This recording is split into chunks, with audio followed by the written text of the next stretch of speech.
I'm going to share with you the list that has come out in the last 24 hours of various nations that are going to be banned from the United States. Now, like I said, this coming out in the past 24 hours from today, November 28th, 2025. Let's take a look at the latest headlines so you can see it for yourself as Trump vows to permanently pause migration from third world countries after the National Guard shooting. The president called for reverse migration in a lengthy social media post late on Thanksgiving and said that he wanted to deport anyone non-compatible with Western civilization. This comes as we saw that National Guard member die after the shooting in Washington, D.C. You can see this being released by the BBC just 4 hours ago. National Guard shooting suspect to face murder charges. Trump to freeze third world migration. And in addition to that, take a look at this. Trump calls a reporter a stupid person during a tense exchange about National Guardsman murder suspect. A lot of intense moments happening. And just 42 minutes ago from the time of this recording, Trump cancels all of Biden's orders signed by AutoPin. And we are hearing that that makes up about 93% of all of Biden's executive orders were done by AutoPin. So Trump reversing a lot of those. He's also doing reverse migration, and there is a travel ban now. Other nations, third world nations that are against the United States, he is saying, you are not welcome here. We are not going to allow what unfolded in Washington, D.C. the day before Thanksgiving, that shooting on National Guards, to occur again. That was by an Afghanistan nationalist. They're saying this needs to stop. Now, if you appreciate that and you appreciate Donald Trump and the moves he's starting to make to keep America safe, drop a 47 in the comments. I'm going to dive into the latest articles and video footage so you can see it for yourself. I'm going to share with you the list, get you caught up on everything. Now, if you appreciate that, do me a favor before we dive in, take a quick second, hit the thumbs up like button. I'm going to share with you the articles. They're hyperlinked in the description. I try to make sure that I cite the sources, put it on the screen, read right from it, hold myself to the highest level of accountability here on the channel so you can know and rest assured that this is the latest. Also, to stay up to date, it's totally free. Why not hit the subscribe button? Pretty much doing daily updates to keep you up to speed on everything so you can know the latest of what is unfolding. And also, thank you so much for all the support. Some of you guys know we released a little teaser trailer for that new channel. Take a look here. It is going to be the Holy Bible KJV audio Bible by Steve Ram and Monica Ram, my wife. We released this behind the scenes. You can actually see me reading Genesis chapter 1. I'll put a link to this, just releasing an audio Bible for those that are interested. And that video, as of right now, been up one day, has 1,300 views, and we've got 1,300 subscribers. So a lot of people seem to appreciate it. We hope it's a blessing to you. Happy Thanksgiving, Happy New Year. We're going to be releasing tons of audio Bible chapters as we enter into 2026. So that teaser trailer will be available. I'll pin it in the comments for you. But with that being said, you guys, let's go ahead and dive right in. Let's start off with the list of cities. I'm going to play for you what Trump had to say. Also play for you him responding to a reporter calling them stupid, and also the breaking news in less than an hour coming out right now that Trump is going to reverse 93% of President Joe Biden's executive orders that he signed by AutoPin. And again, if you appreciate that and you like what Trump is doing, drop a 47 in the comments, hit that like button, and let's go ahead and take a look, though, so that way you can get caught up on the latest as to the list of banned nations. Now, here you can see it, and we're going to hear them talk about this in more detail. Let's go ahead and dive right in. We start with President Trump's renewed focus on immigration after that deadly ambush in D.C. In a social media post, the president now threatening to ban people from what he has called third world countries. He's vowing to deport anyone who is, quote, incapable of loving our country or non-compatible with Western civilization. On top of that, Trump directed a U.S. immigration agency to conduct a sweeping review of people with green cards from so-called countries of concern. This all comes on the heels of that D.C. shooting on Wednesday that killed one National Guard troop and severely injured another. Officials say the suspected gunman was an Afghan national who worked with U.S. forces during the war in Afghanistan. NBC News Chief Justice and National Affairs correspondent Kelly O'Donnell joins me now from West Palm Beach, Florida, where the president is spending his holiday weekend. So, Kelly, which countries are on this list that the president is targeting with these new policies? And it's one thing to say it, but another to actually carry it out. Tell us what you know so far. Good afternoon, Vicki. This is a case where the administration has identified what they consider to be 19 countries of concern when it comes to this immigration issue. And they are from places around the globe. Certainly Afghanistan is within that group, and the president has already said he wants a broader review of all the Afghans who came into the country under the Biden administration. But it goes beyond that. You have Iran, you have Cuba, you have Venezuela, you have other countries around the globe where there have been hostilities with the United States. But you're right, posting something on social media and the president's rhetoric around immigration is not the same as actually having a specific plan and a specific policy related to this. So we don't yet know how this would work.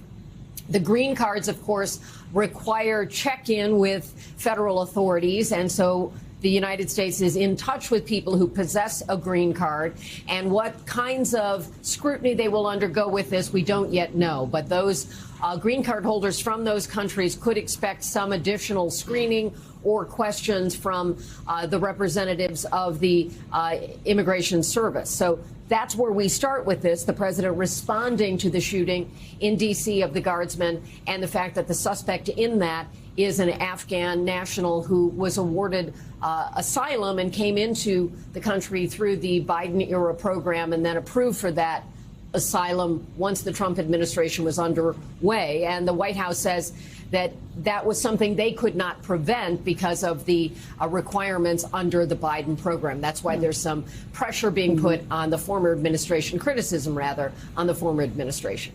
We thank you for... There you have it, you guys, and a lot of criticism coming out. As I mentioned to you, the breaking news coming out not too long ago that Trump is going to be canceling all of Biden's executive orders signed by AutoPin 1 hour ago from the time of this live stream. So a lot of criticism, and you've heard him say quite plainly that the Biden administration pretty much had open border policies allowing millions of individuals to pour into this nation unvetted. And you're going to see here in a second, I'm going to play for you the clip where Donald Trump, what he had to say on this as he's putting this ban in place. He shows a picture and says, look at this. These are people piled in an airplane on top of each other coming in. There was no vetting during the Biden administration. They just let them pour in. Now, the reporter asks further questions about the vetting process, and he says, are you a stupid person? Do you not understand what I just said? The Biden administration allowed this to happen. That is why these threats exist right now, and I'm trying to get them out. If you like the sound of that and you agree with Donald Trump and you feel like the previous administration was an epic failure in keeping America safe, drop a 47 in the comments and hit that like button. Now, let's go ahead and take a look at what it was that Trump had to say. Let's first start off with the stupid reporter comment, and then we're going to see in full what it was that he had to say. Let's go ahead and take a look. Okay. We can cut that then. We can cut that. Hello. Mr. President, good to see you. Thank you so much. Happy Thanksgiving. Thank you. A question about this tragic shooting in Washington, D.C. U.S. officials say that the suspect worked very closely with the CIA in Afghanistan for years, that he was vetted, and the vetting came up clean. He went cuckoo. I mean, he went nuts. And that happens too. It happens too often with these people. You see them. But look, this is how they come in. This is how they're standing on top of each other, and that's an airplane. There was no vetting or anything. They came in unvetted. And we have a lot of others in this country. We're going to get them out. But they go cuckoo. Something happens to them. Your DOJ IG just reported this year that there was thorough vetting by DHS and by the FBI of these Afghans who were brought into the U.S. So why do you blame the Biden administration? Because they let them in. Are you stupid? Are you a stupid person? Because they came on a plane along with thousands of other people that shouldn't be here, and you're just asking questions because you're a stupid person. And there's a law passed that it's almost impossible not to get them out. You can't get them out once they come in. And they came in, and they were unvetted, they were unchecked, there were many of them, and they came in on big planes, and it was disgraceful. And if you look, you'll see there was a law passed. It makes it almost impossible not to let them in, not to certify them, so to speak, once they come in. And they came in, and they shouldn't have come in. And frankly, the whole thing was a mess. The whole Afghanistan situation was a mess. It should have never taken place. If we're going to go out, and we would have gone out because I had everybody ready to go, we were going to go out with strength and dignity and precision. and we would have left from Bagram, and we would have kept Bagram, by the way, because of its very close relationship to China and where they make their missiles. But when you let the people come in by the thousands and thousands and thousands, they made a terrible mistake. But they were incompetent. Yeah. Yeah, Mr. President, thank you, Pat. There you have it, you guys. And you heard Trump say, "What is wrong with you? Are you a stupid person?" I already told you the Biden administration let them in. They were unvetted. You could see them piling on top of each other. And again, if you agree with Donald Trump, drop a 47 in the comments for support for the Trump administration, what he is currently doing. Now, let's go ahead and take a look at moments before those questions came out. Here is a 4-minute clip of what he actually had to say about the entire thing regarding the shooting at Washington, D.C. with the National Guard. Let's go ahead and take a look so you can see it for yourself. And I'm honored to speak with so many incredible members of the U.S. military and to wish all of you a very happy Thanksgiving.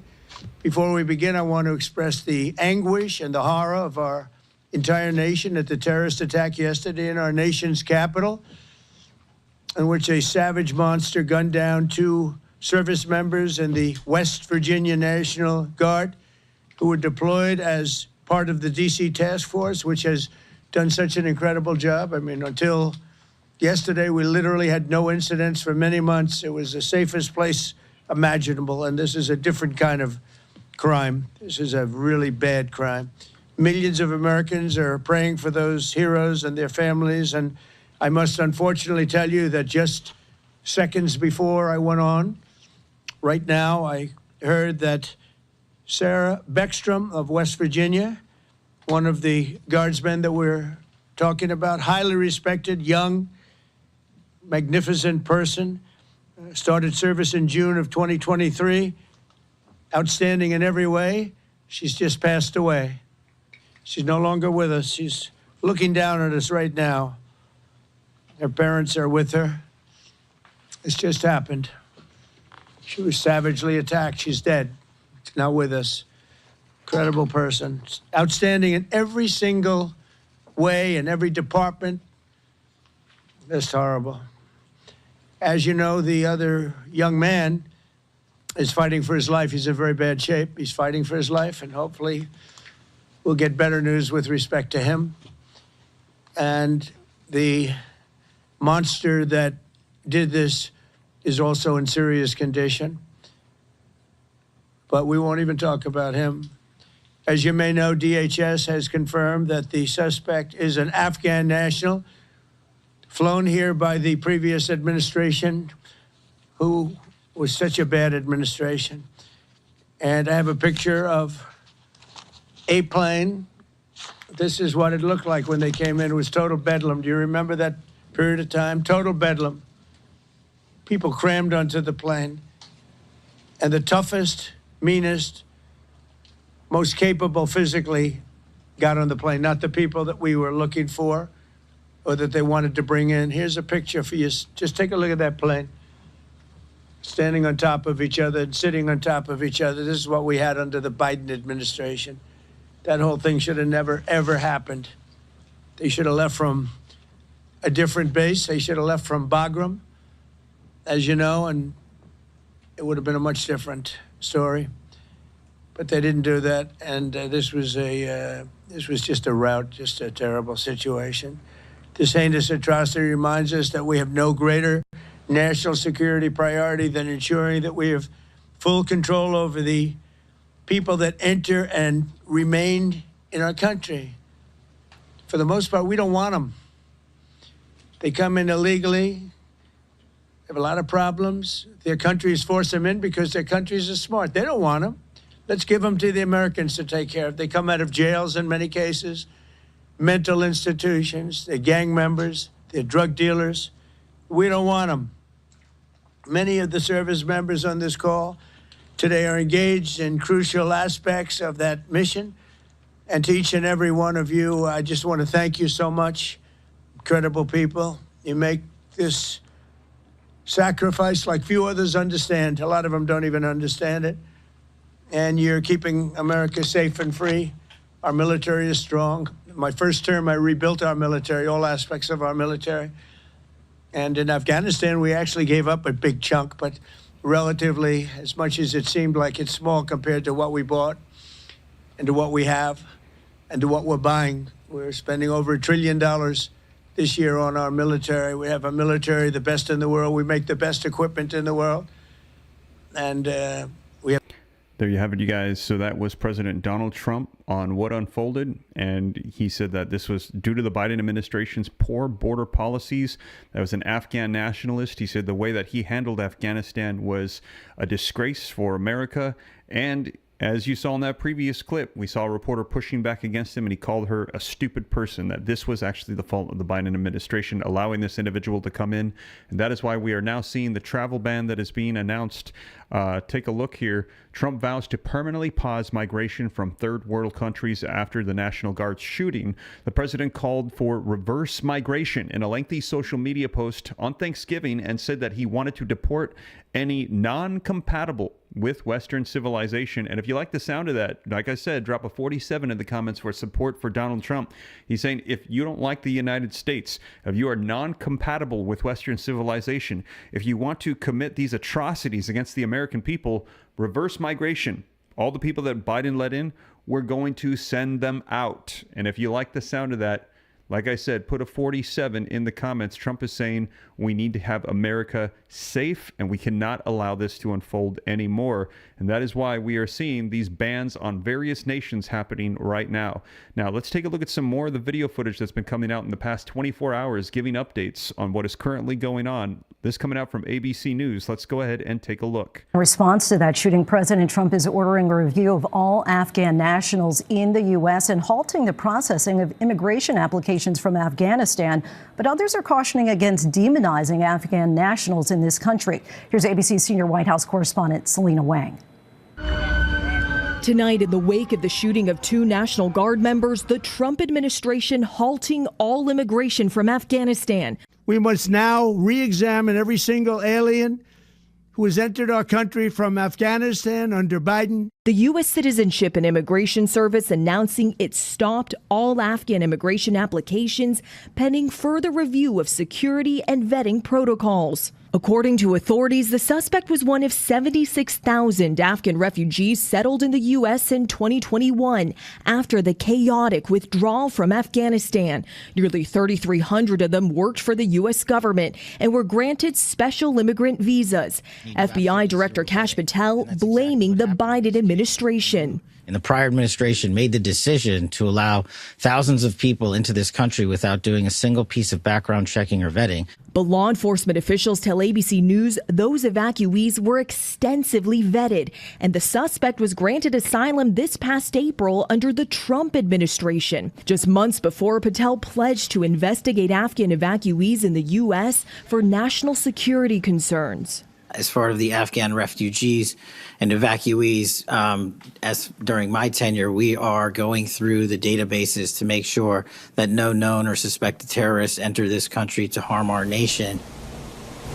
And Lindsay, President Trump is speaking to service members tonight as part of the presidential Thanksgiving tradition. This comes as he's ordered the Pentagon to deploy an additional 500 National Guard troops to Washington, D.C. The president pledging the U.S. will never back down.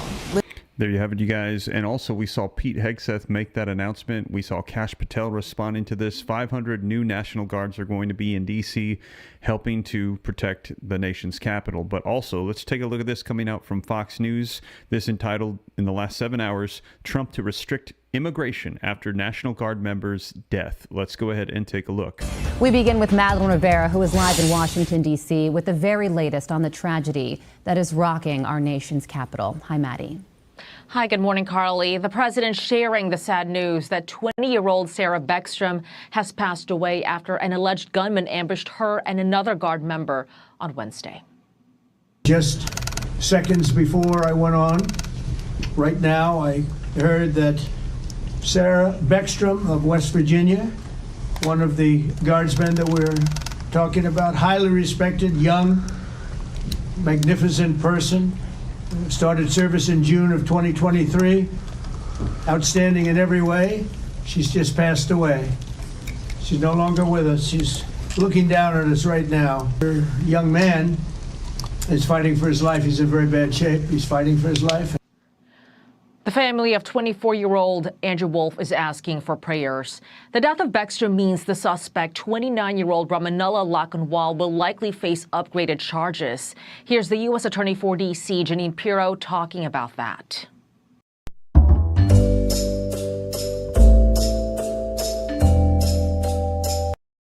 We are praying that they survive and that the highest charge will not have to be murder in the first degree. But make no mistake, if they do not, that will certainly be the charge. Lakanwal came into the U.S. in 2021. He was granted asylum this spring. The administration is calling into question the vetting process for Afghan refugees. But Lakanwal worked with the CIA in Kandahar, Afghanistan, serving in an elite counterterrorism unit operated by the agency. As a member of the Zero Unit, he would have gone through a vigorous screening process. Afghan evac says that includes biometric screening, biographic checks, and in-person interviews. Still, the president is doubling down, saying, "I will permanently pause migration from all third world countries to allow the U.S. system to fully recover, terminate all of the millions of Biden illegal admissions, including those signed by Sleepy Joe Biden's auto pen, and remove anyone who is not a net asset to the United States." The president says he will be ending federal benefits for non-citizens, denaturalizing migrants who he says undermine domestic tranquility, and deport any foreign national who poses a security risk. Carly. Okay, Madeline Rivera live for us in Washington. Maddie, thank you. Let's bring in former Assistant FBI Director Chris Swecker. Chris, thank you so much for joining us as we talk about this tragic turn of events. And obviously, Carly, there are a lot of questions when it comes to this suspect who, as Maddie was just laying out, worked for this CIA-backed military unit during the war in Afghanistan and was living in Washington state with his wife and 5 children. So he had a family unit. He was not a loner. A lot of questions over why and how this could have happened. When you look at his background, what do you think? Well, let's start with the premise that Afghanistan in the post-Biden withdrawal era is a terrorist haven. I mean, Al-Qaeda is still there, ISIS is still there. There's actually battling it out in and around the area where this shooter came from. So we know that this is a problem area, and this is an area where if you're going to bring people in, and apparently over 70,000 Afghan refugees were resettled very quickly, you darn well better vet these people in a way that gives you confidence that they're not still affiliated with some type of terrorist organization or in touch with them. So I get the sense that once they got here, there wasn't a whole lot of other vetting or monitoring that took place after they got here. And, here's a guy that was settled in Washington state with his 5 kids, was given the asylum and shelter of this country and all the rights and all the privileges. And look what he does, a heartbreaking loss of this young National Guardsman who is such a patriot from the state of West Virginia, volunteered to work in the district. So this is going to cause a real hard look at this asylum program and others, I understand, and that's one positive thing. Well, on that note, a lot has transpired overnight when it comes to vetting and immigration, and the president had previously said that there would be a review of all asylum cases and green cards issued under President Biden, and now it's been announced that there's going to be a permanent pause on immigration from what the administration is describing third world countries. I mean, this announcement is obviously going to be met with some criticism from certain members of Congress and elected leaders. But what do you think? Is a pause in immigration what is needed to make sure that something like this doesn't happen again? I don't think it's a bad thing at all. I mean, Trump did this in his first administration. He met with a lot of criticism. That doesn't stop him. I think it's needed. I mean, during the Biden administration, 17, 18 million people came to this country, most of them illegally, without vetting. We got all the gotaways. So it's impossible that terrorists and terrorist organizations have not infiltrated into the United States. So, yeah, I think it's a good time to pause and get caught up on these people. Many of them, I'm not saying all of them, but many of them are criminals or would-be terrorists coming from countries that you can't vet. They don't keep criminal records there. You can't talk to anybody about them. they're just sort of, they're ghosts as they come in. And there's an underground society out there in many of our cities like Dearborn and Minneapolis and other places where we just don't know who's in this country. Yeah, and you know, when you look back at the withdrawal from Afghanistan and think about those plane loads filled with people, it was a situation where you could simultaneously feel very bad for the people on board those planes and also deeply worried about the fact that all of those people are coming from an adversarial nation that we were just at war with and we're ultimately going to end up in this country. But when you look at this particular suspect, he seemed on paper to be like somebody that any administration would want to grant asylum to because of that severe vetting process that he went through while he was working for this CIA-backed military unit during the war. So could this have been prevented? I mean, anything that's predictable is preventable. You know, and in this case, I think it is predictable that someone that came from a terrorist hotbed country, you know, no matter, and I'm a little skeptical of the level of vetting itself because, you know, where are the records? I mean, in Afghanistan, there's nothing to look at. And, you know, he did serve with a unit backed by the CIA. But I'm just very skeptical of the level of vetting and in particular, the follow-up that took place after they got here. Yeah. You know, who are they in touch with? They should be like a parolee. They ought to check in about once a month and get updated on what's going on with them. Now, I'm not, you know, maybe that this person escaped any type of ground radar, if you will. But I think we're going to find, like every other mass shooter in this country, that's conducted an act like this, that they were flashing red and nobody said anything about it. That's a great point, Chris. And, you know, we don't know what exactly went wrong, but something certainly did. And when you think about these two victims, Sarah Beckstrom, she was just 20 years old, which means that she was just 15 or 16 years old during the withdrawal from Afghanistan. I mean, she was a kid. She was just a teenager when that took place. And when you think about Andrew Wolf, he played varsity baseball in high school, and his friends are describing him as genuinely one of the nicest people you could ever meet. Just really quickly as we wrap things up here, your reflections on these two individuals and the type of person it takes to go into the National Guard and serve our nation in this way. Yeah, I served alongside them in Iraq in 2003. The young lady was from an MP unit. She was trained as an MP. And the other young man, I mean, he's 4 years older than my grandson. I can't imagine the heartbreak of this loss.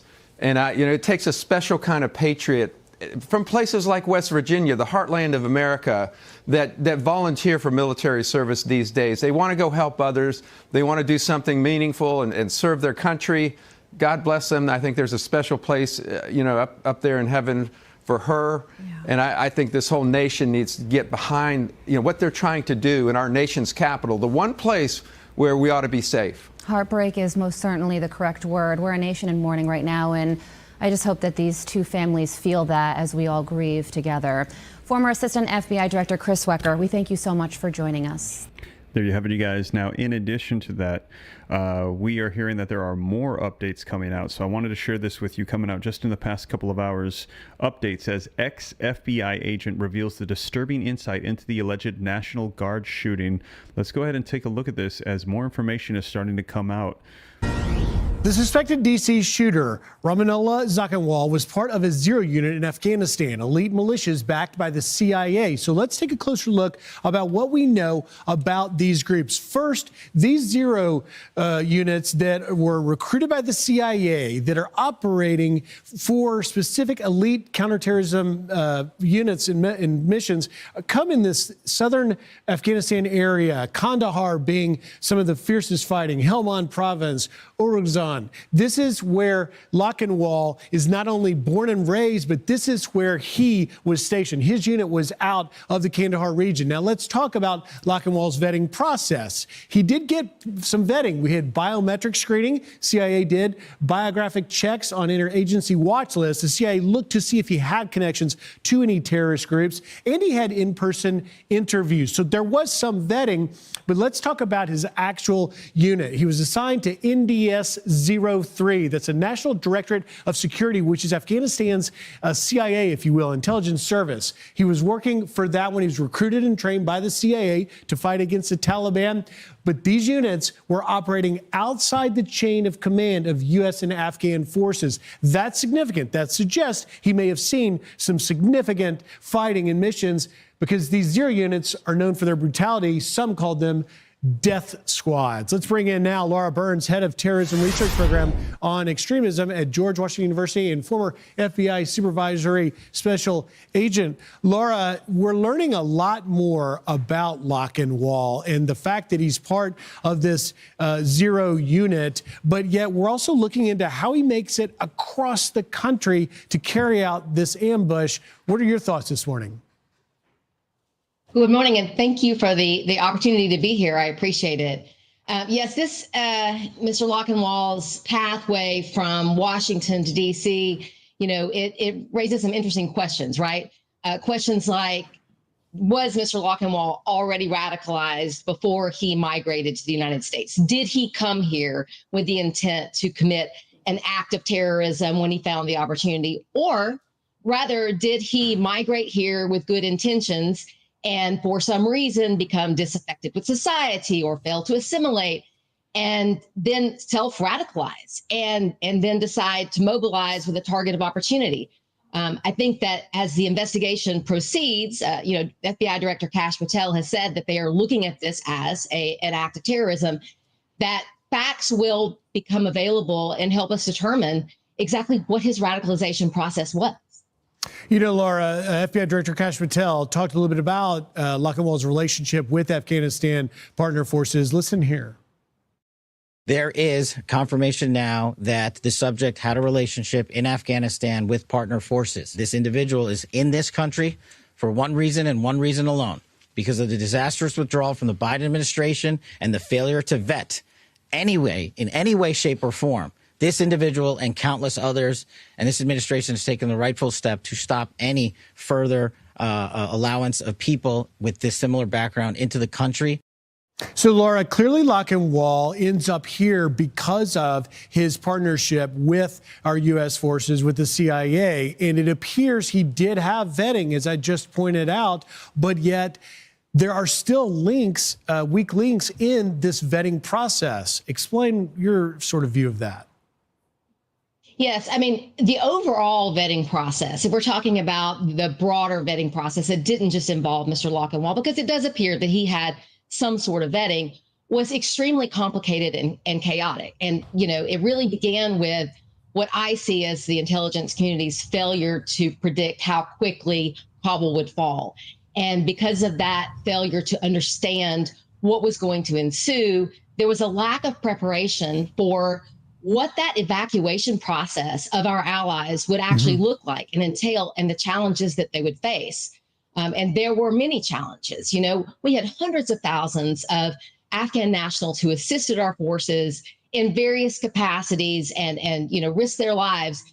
But the ability to vet individuals in that chaotic environment was extremely difficult because of the naming conventions that were in Afghanistan. Some individuals used first name only. There were lacks of date of birth. There were lacks of identification documents. And so when you're talking about thousands of people fleeing violence and flooding onto planes, we weren't prepared to vet them.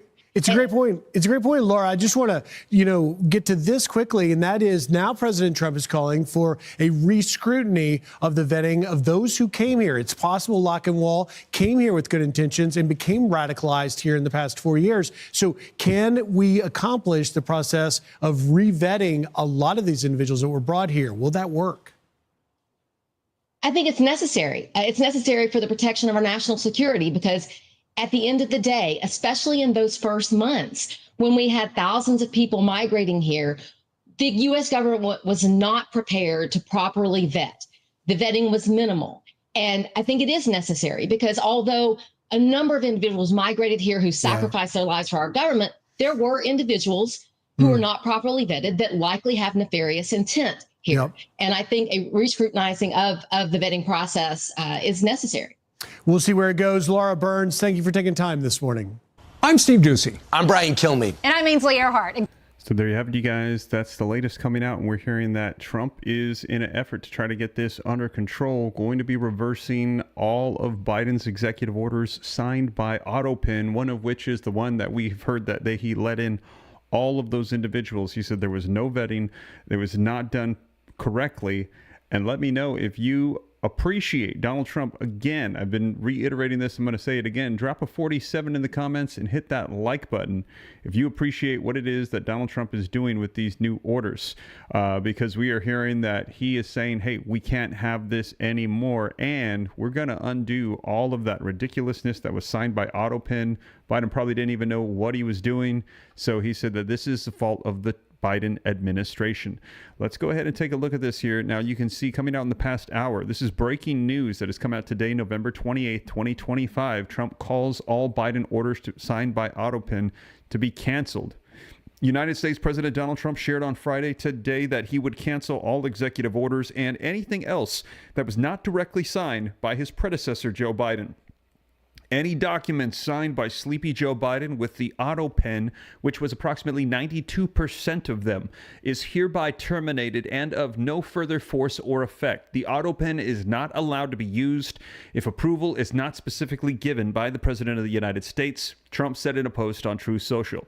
Trump remarked that the radical left lunatics took the presidency away from Biden, adding that those who operate the AutoPen did so illegally as his predecessor was not involved in the AutoPen process. He further stressed that if Biden tries to claim that he was involved in that process, he will be brought up on charges of perjury.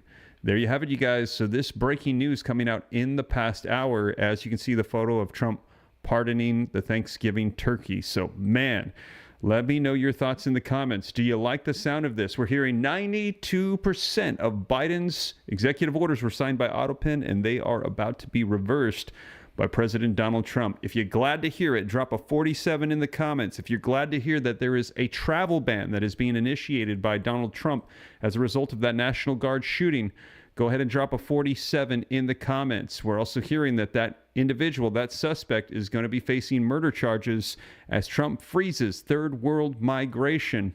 And we saw Trump telling a reporter that they were a stupid person after they began to question the vetting process that was going on. And he said, "Didn't I tell you? Are you a stupid person? Is there something wrong with you?"